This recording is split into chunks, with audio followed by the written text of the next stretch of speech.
college student stabbed to death, slashed so violently that blood leaked through the walls.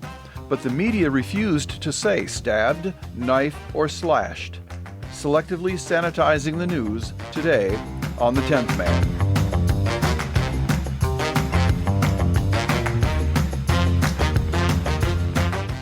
Four University of Idaho students murdered in their sleep. Killed in a brutal attack. Tragically murdered.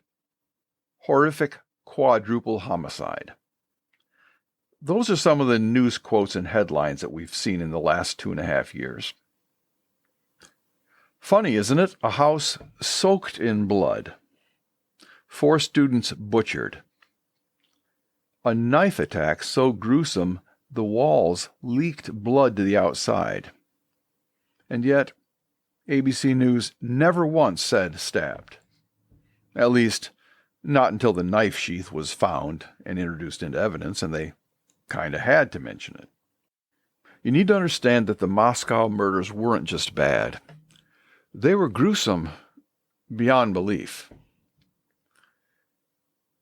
This is so tragic that I'm not even comfortable talking about it and introducing the politics into the discussion. But the coroner called it the worst crime scene she'd ever witnessed. According to the reporting, blood was visible from outside the house. It had seeped down through the floors and walls. It wasn't just a brutal killing, it was a mass stabbing massacre. And yet none of this has been widely reported. So why not? Is it because of some sensitivity to our feelings that the media have? Well, compare that to the Washington Post, who gleefully ran photos of a series of school shooting aftermaths. They showed bullet holes, broken glass, overturned chairs, and pools, yes, literal pools of blood. They had no problem showing readers the raw physical aftermath when it was gun violence. But with Moscow, there's not a single crime scene photo, not a forensic breakdown. There's not even an acknowledgement of the method of killing on the news. Why? Because when it's a gun, it supports their narrative. But when it's a knife, it gets in the way. From day one, the networks have avoided saying stabbed. They use words like murdered, slain, brutally killed, but never stabbed, even though that's exactly what happened. Actually,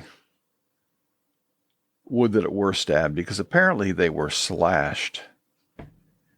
In fact, when they show the scenes of the school shootings, it's just the nature of things that I don't want to be more explicit than this. There's going to be more blood with a knife than there is with a gun. In Moscow, had it been a gun, we'd have been hearing AR-15 every hour on the hour. They would have told you the model, the magazine size, the muzzle velocity, what brand of ammo the killer bought, what store he went to. But mass stabbing, they love the term mass shooting. They never even say mass stabbing. Neither term is really valid. They should just say mass murder, because the real problem is the murderer, not the method. And if they said mass stabbing, well, that would undermine the gun control narrative. It would open doors that they don't want open, so they just close them preemptively. Let's look at some clips. Let's look at all the news clips they've done since we started tracking this in August of 2024. And count how many times they say murder, killed, but they never say how. Lawyers for the man accused of killing 4 college students in Moscow, Idaho, are asking the judge to move the trial. The death penalty will remain on the table for Brian Kohberger, the man charged with killing 4 University of Idaho students. In the case against the man accused of killing 4 Idaho college students. This morning, newly released court documents show lawyers for accused killer Brian Kohberger argue he should not have to face the death penalty. Kohberger is accused of killing 4 University of Idaho students at this off-campus house. New evidence in the Idaho college murders case. These text messages speak directly to what the roommates were experiencing experiencing at the time around the murders. For the first time, text messages between the two surviving roommates of the Idaho College murders now revealed. Okay, so they don't say stabbing or knife or slash, so what? Well, don't underestimate how strategic this is. Because, the media outlets aren't just choosing words, they're picking search terms. It's all about what content creators call SEO, search engine optimization.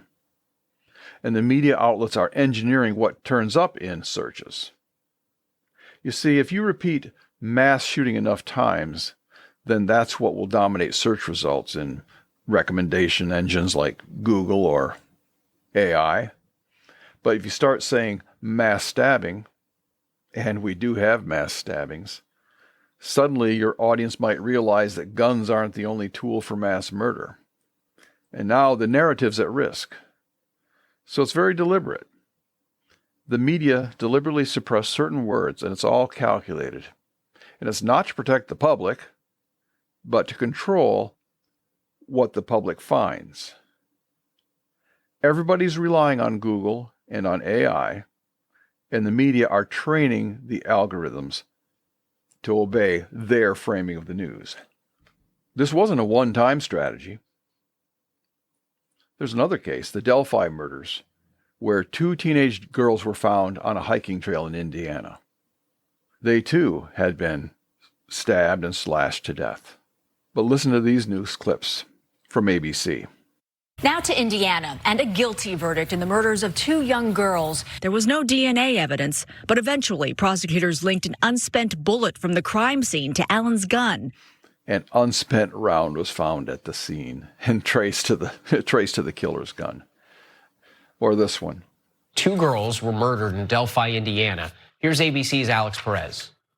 Abby asks her best friend if the man following them is still there.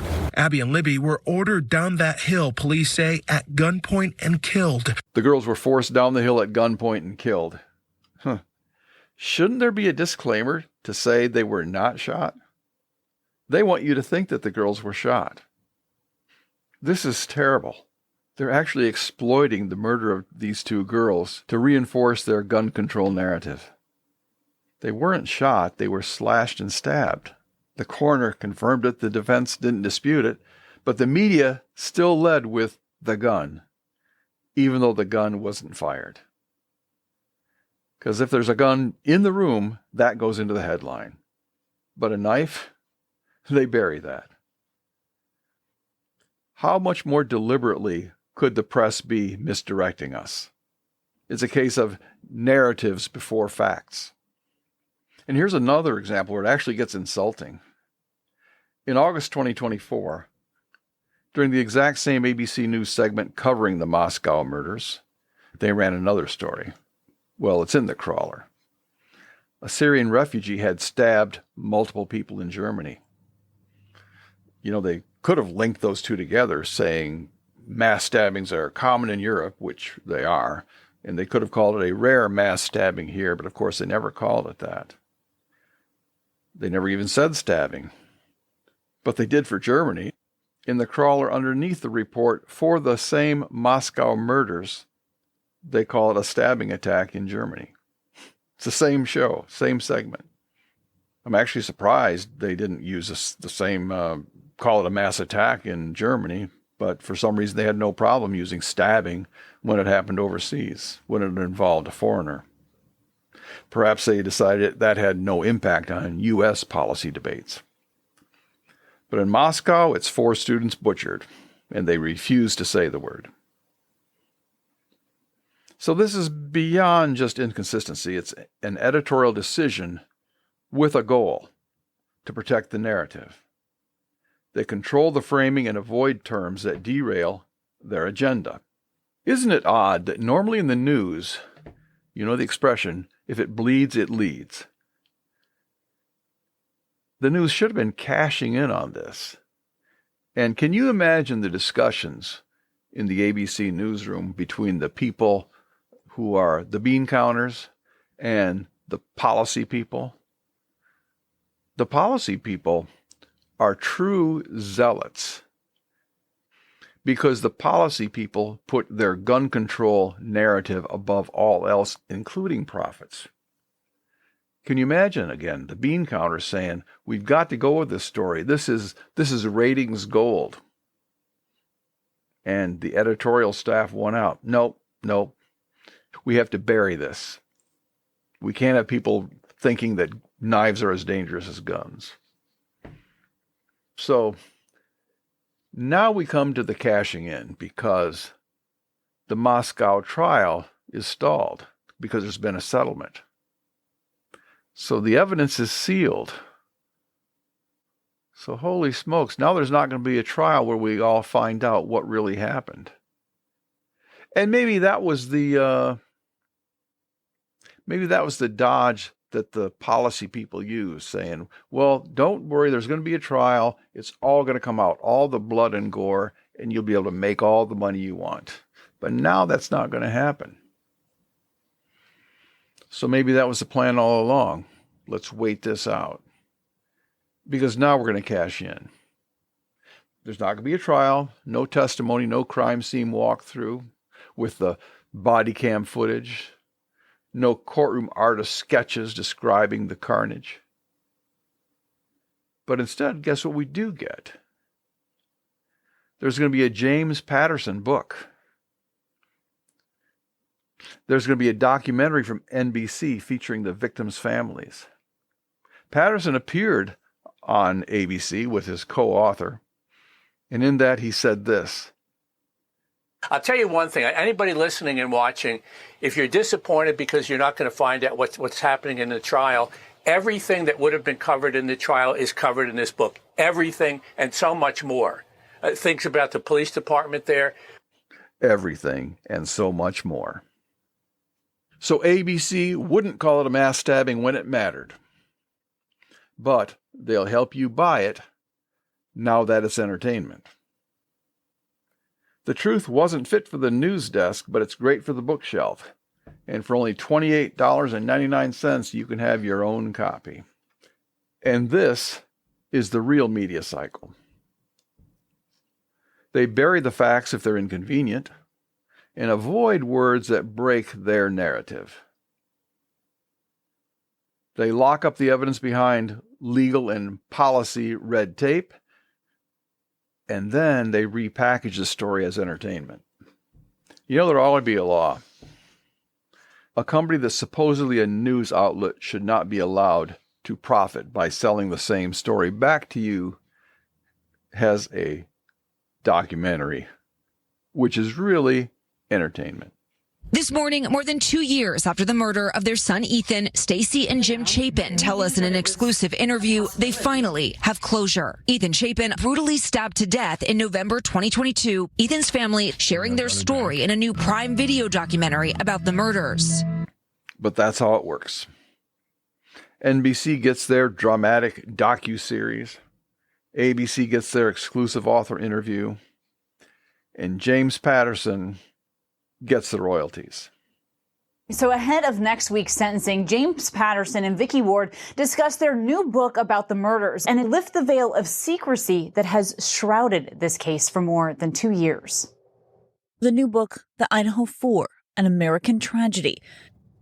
Maddie was the first person the culprit killed, the knife sheath with his DNA found under her body. You will meet Ethan and Kaylee, Maddie, and Xana. You will meet them and you will feel them as human beings. The Idaho Four, An American Tragedy is out now. But the American public, they get the truth only after it's been scrubbed, processed, and most of all, monetized. And just in case you missed it, here's that James Patterson quote one more time. Everything that would have been covered in the trial is covered in this book. Everything and so much more. The knife didn't disappear, they just waited until it was safe to sell. This has been The 10th Man, where we expose the story behind the silence and the profit behind the cover-up.